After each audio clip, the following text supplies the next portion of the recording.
Tehran کی مسجد ابو ذر میں بین ڈراپ سائلنس ہے، کیونکہ ممبر پر وہ شخص موجود ہے جو بولتا ہے تو سب خاموشی سے سنتے ہیں۔ دنیا ادھر کی ادھر ہو جائے مگر مجال نہیں کہ سننے والے کی نظر مقرر کی چہرے سے ہٹ جائے۔ سب نے اپنے اپنے سوالات ایک پرچی پر لکھ لیے ہیں۔ انتظار ہے کہ نمبر آئے وہ بھی اپنا فیصلہ اس شخصیت کے سامنے پیش کرے، مگر اتنے میں ایک نوجوان تیز تیز قدموں کے ساتھ ممبر کی طرف بڑھتا ہے۔ اس کے ہاتھ میں ایک ٹیپ ریکارڈر ہے، گویا وہ مقرر کو کوئی آڈیو سنانا چاہتا ہے۔ وہ مقرر کے پاس پہنچا اور جیسے ہی ٹیپ ریکارڈر کا بٹن آن کیا، ٹھیک 1 منٹ بعد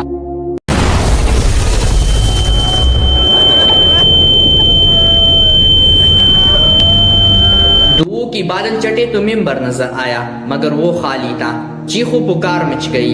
وہ مقرر جسے سنتے سنتے کان نہیں تکتے تھے، آنکھیں جس کے چہرے سے نہیں ہٹ رہی تھی، وہ زخموں میں چھوٹ زمین پر پڑا تھا۔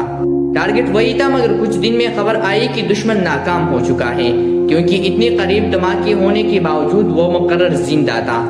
کون تھا وہ؟ موت کو چھو کر واپس آنے والا، خمینی کی آنکھ کا تارا بننے والا، ایران کی انقلابیوں کی دل میں اتر جانے والا، مڈل ایسٹ کی بساط پر کامیابی چالے چلنے والا، پابندیوں کے باوجود ایران کو طاقتور بنانے والا، آنکھوں میں آنکھیں ڈال کر امریکہ کو للکارنے والا، جوانی میں خود میدان جنگ میں لڑنے والا، شیعہ اور سنی اتحاد کا پرچار کرنے والا، وہ امام جس کا خطبہ واشنگٹن اور لندن میں بھی سنے جاتے، کوئی اور نہیں، وہ تھا ایران کا سپریم لیڈر آیت اللہ سید علی حسین خامنائی۔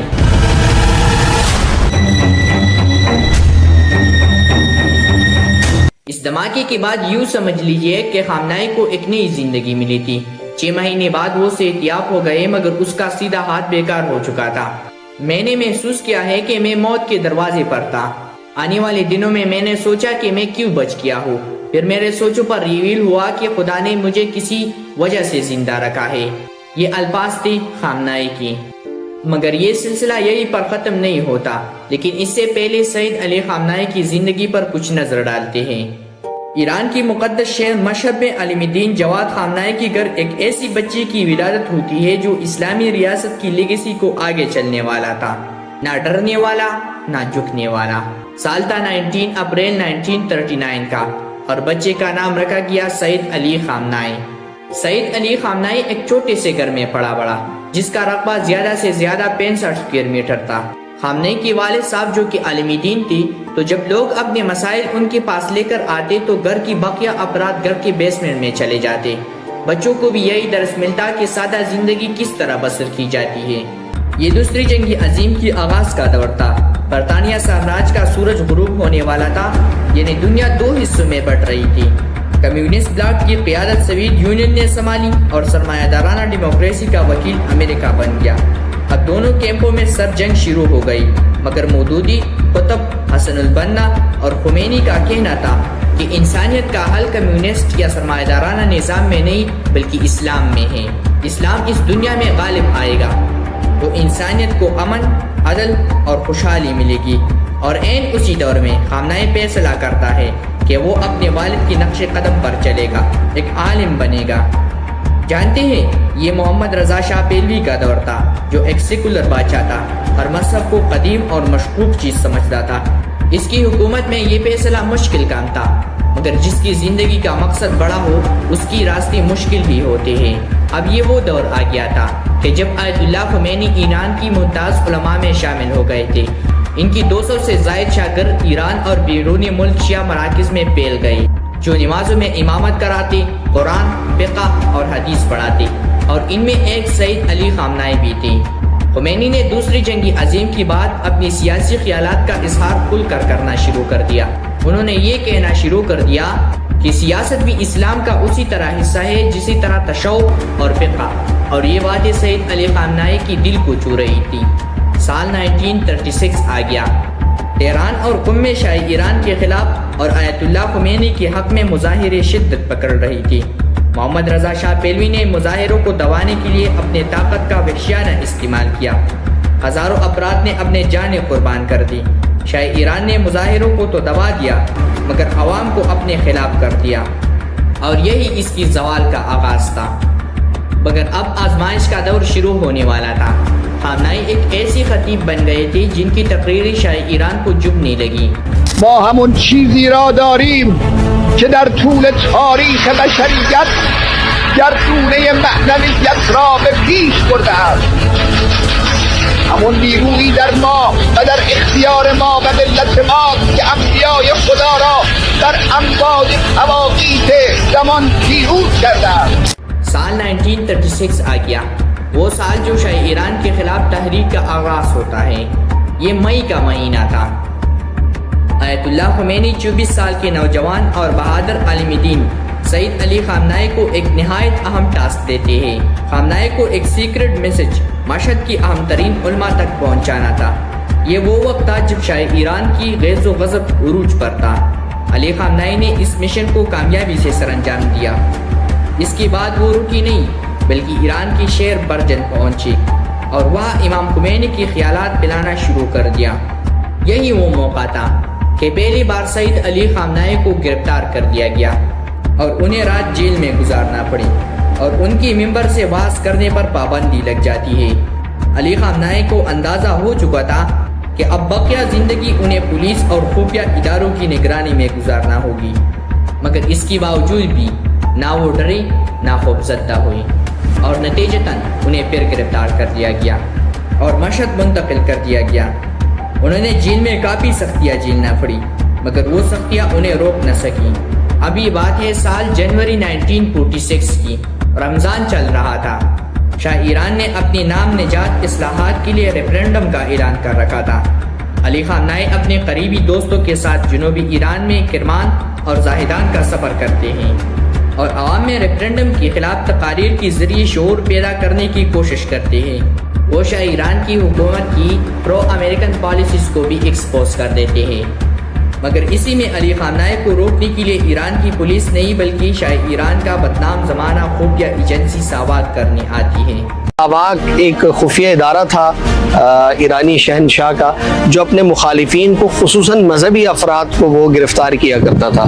تو اس نے اس کو بھی گرفتار کیا ان کو اور یہ قید میں رہے اور اس وقت ان کے ساتھ جو کچھ کمیونسٹ لوگ تھے وہ بھی اس تحریک میں شامل تھے تو وہ بھی ان کے ساتھ رہے.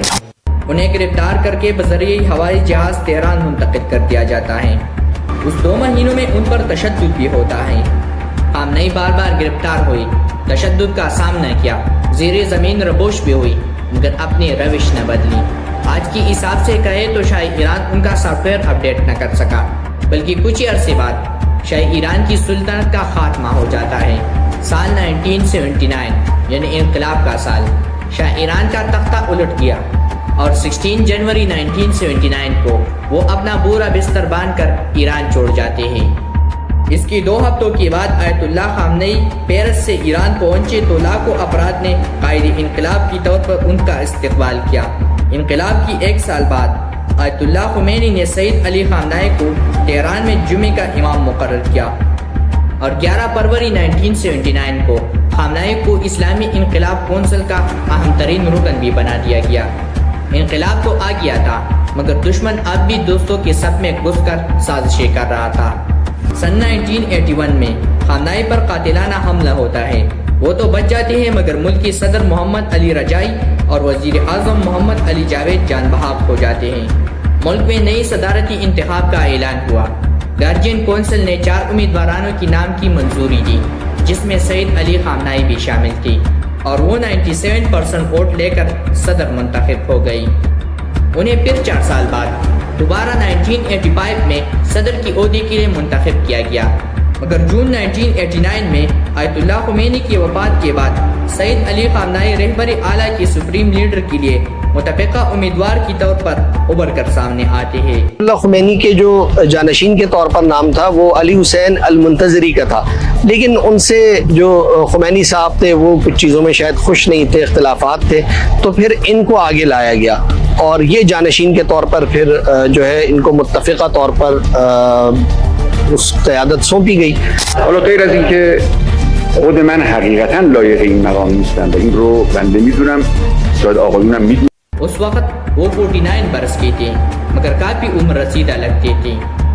اصل میں ایران میں 68 علماء کا ایک ادارہ ہے جسے مجلسی ماہرین کہا جاتا ہے، جو رہبر اعلیٰ کا انتخاب کرتے ہیں۔ ہر 8 سال بعد ایران کے لاکھوں شہری اس ادارے کی اراکین کو منتخب کرتے ہیں۔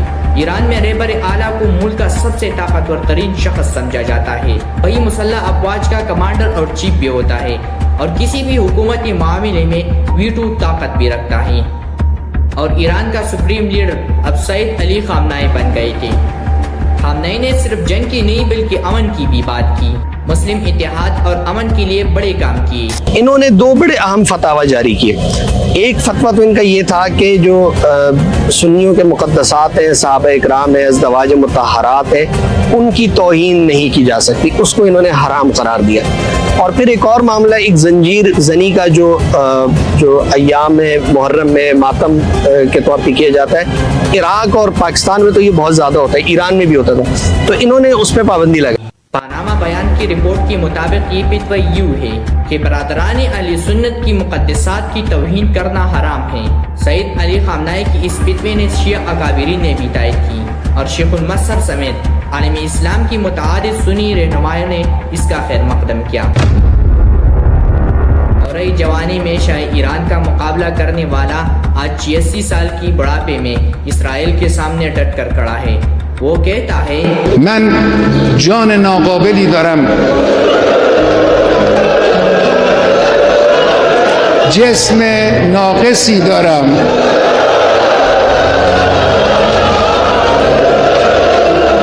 اندک آبرویی هم دارم که این رو هم خود شما به ما دادید. همه اینها رو من کف دست گرفتم، در راه این انقلاب و در راه اسلام فدا خواهم کرد۔ انہوں نے 1980 سے 1988 تک یعنی 8 سال تک عراقی ڈکٹیٹر صدام حسین کے خلاف جنگ لڑی، مگر اس وقت قیادت امام خمینی کے پاس تھا۔ آج جب اسرائیل ایران پر پوری قوت سے حملہ آور ہے تو قیادت کا بوجھ سعید علی خامنہئی کے کندھوں پر ہے۔ اسرائیلی وزیر اعظم نتنیاہو کا خواہش ہے کہ وہ ایک ایسی شخصیت کی طور پر یاد رکھا جائے جس نے اسرائیل کو کئی سالوں تک محفوظ ریاست میں تبدیل کر دیا۔ وہ اسرائیل کی ہر ممکنہ دشمن کو امریکہ کی مدد سے راستے سے ہٹا دینا چاہتا ہے۔ غزہ میں حماس، لبنان میں حزب اللہ، یمن میں حوثی اور ایران میں موجودہ حکومت، یہ وہ تنظیمیں اور لوگ ہیں جن کو نتنیاہو اسرائیل کے لیے بڑا خطرہ سمجھتے ہیں۔ حماس اور حزب اللہ کی اعلیٰ قیادت راستے سے ہٹانے کے بعد 16 جون 2025 کو بنیامین نتنیاہو نے پوری دنیا کے سامنے اعلان کیا کہ سعید علی خامنہئی کو قتل کرنے سے یہ جنگ ختم ہو جائے گی۔ لیکن افسوس 28 فروری 2026 کو سپریم لیڈر سعید آیت اللہ خامنہئی کی کمپاؤنڈ پر حملہ کیا گیا، جس میں وہ شہید ہو گئے۔ یہ بات ایرانی میڈیا نے خود کنفرم کی ہے۔ حضرت آیت اللہ العظمی سید علی حسینی خامنه‌ای در راه سربلندی حرم جمهوری اسلامی ایران شهد شهید گوارای شهادت را نوشید۔ ایران میں اب 40 دن کی قومی سوگ اور 7 دن کی چھٹی کا اعلان کیا گیا ہے۔